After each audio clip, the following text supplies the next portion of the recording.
অভিযোগ তুলে তাকে ভারত ছাড়া করা হয়। বন্ধ করে দেয়া হয় তার পরিচালিত পিস টিভি।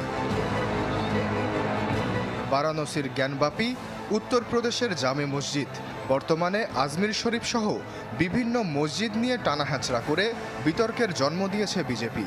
এসব মসজিদের স্থলে আগে মন্দির ছিল বলে দাবি তুলে চলছে জরিপ, যার প্রতিবাদ করতে গেলে মুসলমানদের ওপর চড়াও হয় পুলিশ।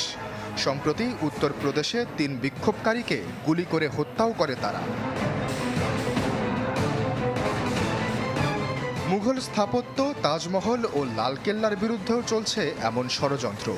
এছাড়া অযোধ্যার বাবরি মসজিদ ভেঙে দিয়ে গড়ে তোলা হয় রাম মন্দির। শুধু মুসলমানই নয়, ভারতের মণিপুরেও চলছে সংখ্যালঘু নির্যাতন। গেল বছরই 2 কুকি নারীকে বিবস্ত্র করে শ্লীলতাহানি করা হয় রাজ্যটিতে। দাঙ্গায় প্রাণ যায় 300 মানুষের।